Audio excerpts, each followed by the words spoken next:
Hello बच्चों, happy mathematics to you all. Last video में मैंने आपको कुछ पर्टिकुलर एंगल्स के लिए जो हमारे 6 ट्रिग्नोमेट्रिक रेशियोज़ हैं उनकी वैल्यूज़ निकालना सिखाया था, 0, 30, 45, 60 और 90। आज वो जो वैल्यूज़ हमने कैलकुलेट करनी सीखी थी, जिनको जो शॉर्टकट मेथड सीखा था, उसको अब क्वेश्चंस पे किस तरह अप्लाई करना है वो मैं आपको बताने जा रही हूँ। तो सबसे पहले जो हमारी एक्सरसाइज है 8.2, उससे पहले के कुछ एग्जाम्पल्स हम सॉल्व करेंगे। तो पहला एग्जाम्पल क्या कह रहा है कि एक राइट एंगल ट्राइंगल है ABC, जिसमें AB 5 सेंटीमीटर साइड है और ये जो एंगल है 30 डिग्री का है, और हमें बची हुई दोनों साइड्स कैलकुलेट करनी है BC और AC। तो अब इन क्वेश्चंस को कैसे करना है, जो साइड हमें पता है और जो हमें पता करनी है वो दोनों कौन सी साइड्स हैं ये पता कर लो। तो जैसे मुझे AB पता है और BC पता करनी है, तो ये जो 30 के सामने ये परपेंडिकुलर है और ये बेस है, तो इनमें कौन सा ट्रिग्नोमेट्रिक रेशो होता है, तो हम लिखेंगे tan 30, tan C एक्चुअली, फिर बाद में C की जगह मैं 30 रिप्लेस करने जा रही हूँ। tan C is equal to perpendicular upon base यानी AB अपॉन BC। तो ये हो गया tan 30, AB की वैल्यू 5 है, BC हमें कैलकुलेट करनी है। अब हमने लास्ट वीडियो में जो वैल्यू कैलकुलेट करनी सीखी थी, जो हमने शॉर्टकट सीखा था, उसमें tan 30 की वैल्यू कितनी थी, 1/√3। तो 5 अपॉन BC, इसका मतलब BC कितना हो गया, BC को इधर क्रॉस मल्टीप्लाई किया, 5√3 सेंटीमीटर्स। तो इस तरह हमारे पास ये वाली साइड आ गई 5√3 सेंटीमीटर्स। अब मुझे AC कैलकुलेट करनी है, तो मैं पाइथागोरस थ्योरम से कर सकती हूँ, मैं BC और AC में क्या रिलेशन है उससे कर सकती हूँ, लेकिन अभी जो हमें गिवन है AB और AC, इनमें क्या रिलेशन है हम यही करने जा रहे हैं। तो AB और AC जो हैं ये हो गई परपेंडिकुलर, ये हाइपोटेन्यूज, तो इनमें जो ट्रिग्नोमेट्रिक रेशो होता है वो है sine C is equals to perpendicular upon hypotenuse, यानी कि sine 30 is equal to AB upon AC।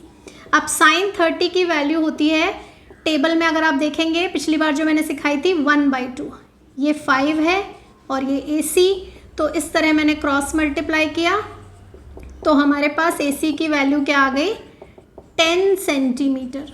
तो इस तरह अगर हमें 3 इन्फॉर्मेशन पता थी, एक साइड, एक 90 डिग्री का एंगल और एक कोई भी एक्यूट एंगल, तो हम बची हुई तीनों चीज़ें कैलकुलेट कर सकते हैं, दोनों साइड्स और तीसरा एंगल। तो इस तरह हम जो टेबल थी उसको इन क्वेश्चंस में यूज़ करने जा रहे हैं। अब मैं करने जा रही हूँ एग्जाम्पल 2। इसमें क्या दिया गया है, PQR एक ट्राइंगल है, राइट एंगल एट Q, दो साइड्स दी गई हैं, PQ 3 सेंटीमीटर की, PR 6 की, और ये जो दोनों बचे हुए एंगल हैं PRQ ये वाला और QPR, ये दोनों एंगल्स हमसे पूछे हैं। तो पहले मैंने इस एंगल R को अपना रेफरेंस एंगल माना, जैसे कि थीटा हो सकता है या हम R भी यूज़ कर सकते हैं। तो इसके सामने जो साइड गिवन है ये परपेंडिकुलर हो गई और 90 के सामने हाइपोटेन्यूज। तो ये जो दो गिवन साइड्स हैं इनमें कौन सा ट्रिग्नोमेट्रिक रेशो बन रहा है हमें बस ये याद होना चाहिए। तो परपेंडिकुलर और हाइपोटेन्यूज में होता है साइन थीटा, तो हमारे पास क्या आया, साइन थीटा या साइन R, कुछ भी लिख सकते हैं, is equals to PQ upon PR। Sine theta हमें पता नहीं है, हमें पता करना है, दोनों साइड्स मैंने रिप्लेस की, तो ये हो गई 3/6 दैट इज 1/2। अब याद करना है कि साइन में कौन से एंगल की वैल्यू 1/2 थी, तो जो टेबल थी उसमें जाएंगे अभी कुछ दिनों के लिए और फिर धीरे धीरे हमें खुद ही याद हो जानी चाहिए कि कौन से एंगल की क्या वैल्यू है। तो ये साइन 30 की वैल्यू थी। अब क्या हुआ, दोनों आंसर सेम है, साइन के इक्वल है, इसका मतलब ये जो एंगल है ये भी सेम है। तो क्या पता चला, theta is equals to 30 degree, यानी angle PRQ is equal to 30 degree. और अब ये एंगल जो है ये हम एंगल सम प्रॉपर्टी से कैलकुलेट कर सकते हैं। एंगल QPR कितना हो जाएगा, 180 माइनस 90 प्लस 30, यानी 180 माइनस 120 यानी 60 डिग्री। तो इस तरह से हमें ये दोनों एंगल्स यहाँ पे मिल गए। अब मैं आपके लिए सॉल्व करने जा रही हूँ एग्जाम्पल 3। काफ़ी सिंपल एग्जाम्पल है लेकिन बहुत इंपॉर्टेंट है। क्या करना है, ये जो यहाँ बनी हुई है ये कहलाती है ट्रिग्नोमेट्रिक इक्वेशन। पहली इन्फॉर्मेशन उन्होंने दी कि sine A minus B is equals to 1/2। तो अभी जैसे लास्ट क्वेश्चन में आपने देखा था कि हमने 1/2 साइन में ढूंढा था। अगर यहाँ साइन है तो हमें ये वैल्यू साइन में ही ढूंढनी है।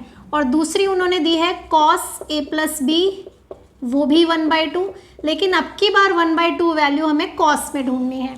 तो हमें अपनी टेबल वही काम में लेनी है जो ट्रिग्नोमेट्रिक रेशो हमें यहाँ दिख रहा है। तो अब मैं इसको क्या बनाऊंगी, ये बन जाएगा साइन ए माइनस बी, 1/2 वैल्यू साइन में होती है 30 डिग्री की, तो यहाँ पे ये चीज़ आ जाएगी।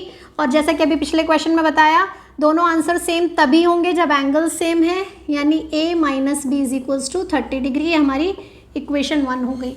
इधर आए, कॉस ए प्लस बी है यहाँ पे हमारे पास, और कॉस में 1/2 वैल्यू होती है 60 डिग्री की। तो अगर ये दोनों सेम है, दोनों कॉस हैं, इक्वल हैं, तो एंगल भी सेम होगा, यानी a plus B is equals to 60 degree. ये हमारी सेकेंड इक्वेशन हो गई। और अब ये क्वेश्चन एक तरह से लीनियर इक्वेशन का क्वेश्चन हो गया, जहाँ पे हमारे पास दो इक्वेशंस हैं और हम इसे या तो एलिमिनेशन या सब्स्टिट्यूशन से सॉल्व करेंगे। तो मान लीजिए मैं एलिमिनेशन से करने जा रही हूँ। तो इस तरह से मैंने दोनों इक्वेशन को रखा, दोनों को ऐड किया, तो a प्लस ए 2a हो गया, b और b कैंसिल हो गए, 90, यानी एंगल a जो है वो मेरे पास आ गया 90/2, यानी 45 डिग्री का। अब हम इस इक्वेशन में अगर 45 लेते हैं a, तो b कितना हो जाएगा, b हो जाएगा 60 माइनस 45, यानी कि 15 डिग्री का। तो इस तरह से एंगल b की वैल्यू हमारे पास आ गई 15 डिग्री। तो हमारे दोनों आंसर्स क्या हो गए, 45 डिग्री एंड 15 डिग्री। तो इस तरह से हम इन क्वेश्चंस के आंसर निकालते हैं। तो आपको समझ में आ गया होगा, काफ़ी सिंपल एक्सरसाइज है। तो इसके क्वेश्चंस जो हैं अब हम स्टार्ट करेंगे, एक्सरसाइज स्टार्ट करेंगे, उससे पहले ये एग्जाम्पल आप अच्छे से प्रैक्टिस कीजिएगा, जिससे एक्सरसाइज समझने में कोई प्रॉब्लम नहीं आए। तो आज का वीडियो काफ़ी सिंपल था, मुझे लगता है आपको समझ में आ गया होगा। अगर अच्छे से समझ में आ गया है तो आपको वीडियो को लाइक करना है, अपने फ्रेंड्स के साथ में शेयर करना है, और जिन लोगों ने अभी तक सब्सक्राइब नहीं किया उन्हें सब्सक्राइब करना है। Happy mathematics to you all.